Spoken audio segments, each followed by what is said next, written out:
खुलुमबाय नोंथांमोननिसिम मोनाबिलिनि हामलायनायखौ बयनिसिमबो जासिहरग्रोनाय जाबाय। आंनि बोहैस्रि बर' रादाबाव बयखौबो बरायनानै लाग्रोनाय थाबाय। दिनै 2023 मायथाइनि 22 आगस्ट।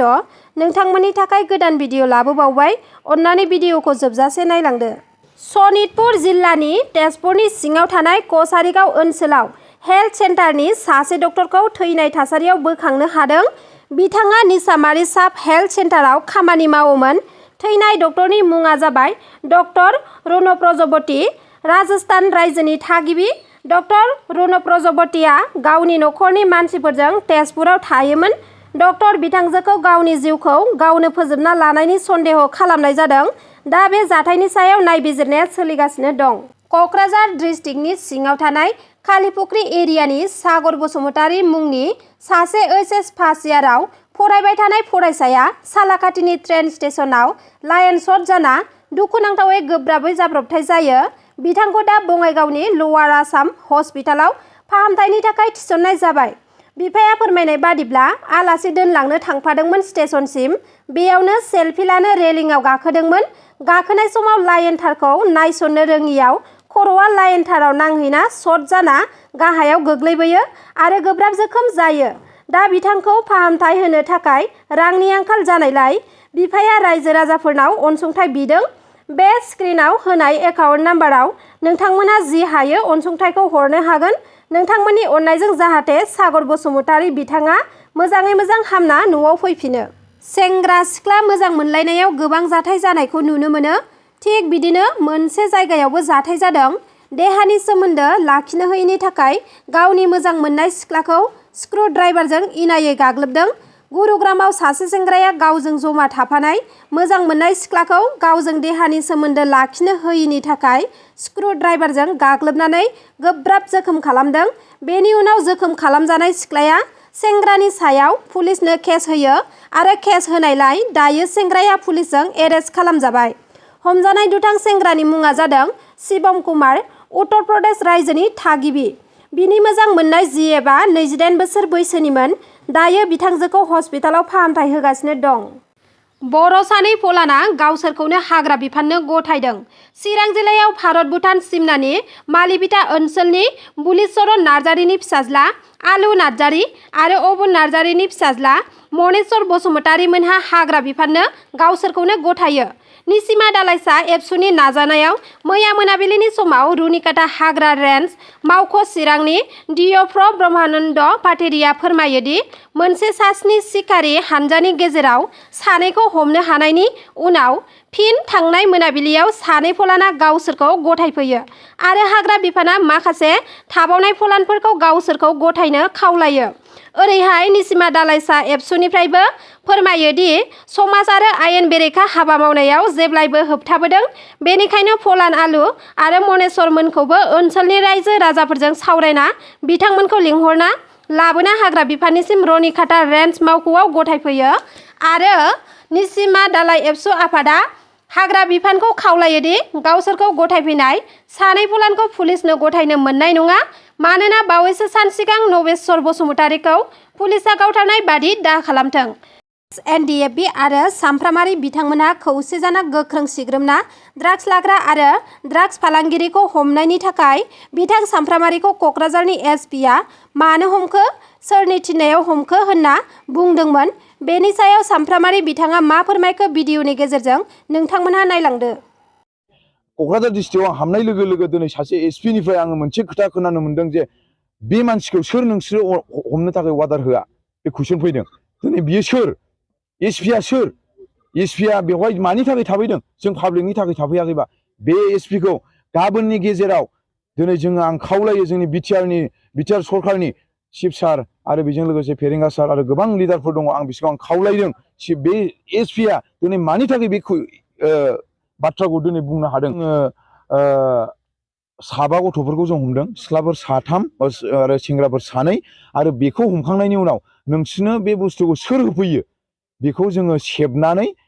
बे डिलारनाव बिसोरो बिहरफ्लानानै जोङो बेखौ बाइकनिफ्राय जोङो बारसिननानै बे बुस्थुखौ लानानै फैनाय जादों आरो बे बुस्थुखौ लाबोनानै जों दा पुलिसनो गथायबाय खिन्थु जोङो जेब्लानाखि जों स्पटआव ओंखारलांदों बे एक्सनाव ओंखारलांदों बिनि सिगां एसपि सारनो मोनसे फन खालामना बुंहरदोंमोन सार नोंनि आन्डाराव बा नोंनि एरियायाव क'क्राझार डिस्ट्रिक्टआव बिदि सासे ड्राग्स फालांगि दङ बे ड्राग्स फालांगिखौ जोंनो हमनो थांगासिनो सारा जोंखौ हेल्प खालामनांगौ बे समाव एसपि सारा बुंबाय दे जेबो नङा नोङो बिनि एड्रेसखौल' हरदो वाट्सएपआव आं बिनि उनाव आङो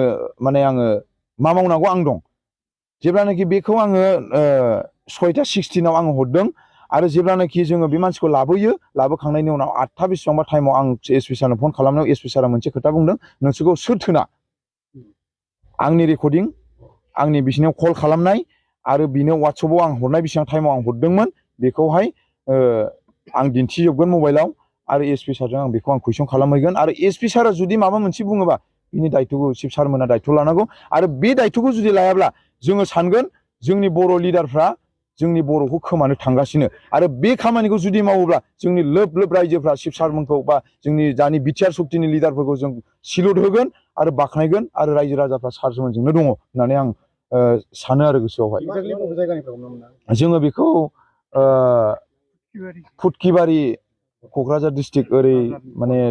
तेलदिफु ओरै माने अभारब्रिज बारै ओरै फुटकिबारि मोनसे गामि दङ बेनिफ्राय जों उथायनो हादों आरो ड्राग्सआ टटेल 11टा कन्टेनार आरो खालि दङ आरो बेजों लोगोसे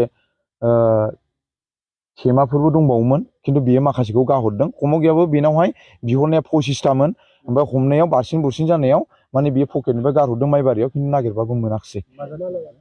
मानसियाथ' मुस्लिम जोंनि दा बर' लाइमोन गथ'फोरनो जाय गथ'फ्रा क्लास 9, 10 फरायनाय 14 बोसोर 16 बोसोर 18 बोसोर गथ'फोर दिनै नुयोबा बयबो रायजो राजाफ्रा मोखांखौ नुयोबा बयबो अनगोन गोसोआव दुखु मोनगोन दिनै जायनि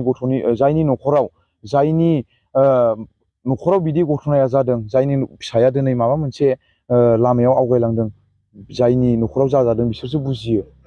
दिनै बिमा बिफाफ्रा बेस्राबो गाबफैलायो सोरबाफ्रा फैनानै बुंफैयो जि नोंसोर खामानि मावदों बिनिफ्राय नोंसोर आवगायनो नाङा जों नोंसोर सापर्ट दङ दिनै आंखौ गोबां मानसिफ्रा बुंहरगासिनो दामावसै नोंनि सायाव नोजोर गोलैबाय दिनै नोजोरथों होथों आं नोजोरखौ गिया दिनै मानसिया सानसे समाव थैखायो दिनै आं थैनानै थांगोन आङो रायजो राजानि थाखाय थैनानै थांगोन दिनै आं गोबाव समनिफ्रायनो रायजो राजाफ्रा नुगासिनो दंखायो आं माबायदि पाब्लिकफोरखौ आं सहाय खालामनो गोसो जायो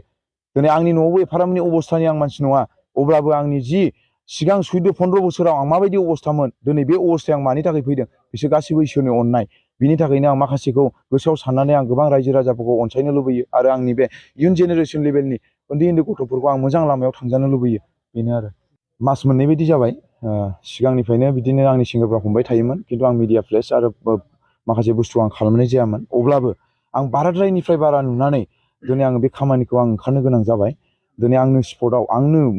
आंनि मोखांखौनो दिन्थिनानै आं बे खामानिखौ मावगासिनो आरो बे खामानि मावनायाव आंनिल' नङा दिनै जोङो दाख्लै रङियाव थांनानै जोङो शिब सारजोंबो जोङो रायलायदों आरो शिब सारजों जोङो आधा घन्टा बायदि रायलायनानै दिनै शिब साराबो बुंदों नोंसिनि खामानि मावनायाव जों हेल्प दङ आरो बिसिबां मानि नोंसिनो माबा नांगौ हेल्प नांगौ जों होगोन होननानै दिनै सासे शिबानो जुदि बुंनो हादोंब्ला दिनै रायजो राजाया मानो हाया आं बेखौ रायजो राजानोबो आं माखासे कुइसन खालामो दिनै बेखौ आं बुंनो दिनै आङो खावलायनो सानो जे गोबां जोंनि बर' लाइमोनफ्रा उन्दै गथ'फ्रा दिनै गावनि देहाखौ ओरैबायदि बरबाद खालामलांबाय दिनै आङो माने हमखांनायनि उनाव आं लोगो मोनोबा आंनि मेगनाव मोदै गनो ओंखारो दिनै आंनि गोसोआव आं गाबखांनाय फैयो जे जोंनि बर' गथ'फ्रा मा देर'नि जाखो आरो मा जालांगोन दिनै जोंनि बर' माखासे लाइमोन गथ'फ्रा इयुन जेनेरेसननि जाय लाइमोन गथ' देरफुनाय बिसोरो माखासे हालोदाव जुदि बेफोरबायदि हालोदाव थाबाय थायोबा जोंनि बर' हारिया जोबनो थाखाय बारा गोबाव सम नाङा होननानै आं सानो दिनै गोबाव समनिफ्रायनो दिनै एक्स एनडिएफबिफ्रा आङो एक्स एनडिएफबिखौ आं बाख्नायो दिनै बिसोरो जाथिनि थाखाय हारिनि थाखाय गावसिनि बिमा बिफा बिदा फंबाय बिसि फिसा गासैखौबो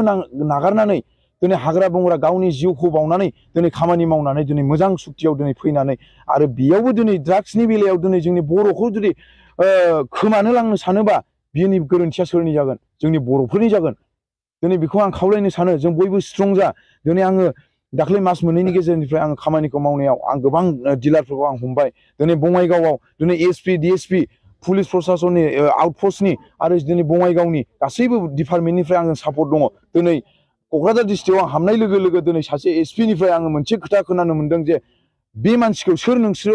हमनो थाखाय अर्डार होआ बे कुइसन फैदों दिनै बियो सोर एसपिया सोर एसपिआ बेवहाय मानि थाखाय थाफैदों जों पाब्लिकनि थाखाय थाफैयाखैबा बे एसपिखौ गाबोननि गेजेराव दिनै जोङो आं खावलायो जोंनि बिटिआर सरकारनि चिफ सार आरो बेजों लोगोसे फेरेंगा सार आरो गोबां लिडारफोर दङ आं बिसोरखौ आं खावलायदों बे एसपिआ दिनै मानि थाखाय बे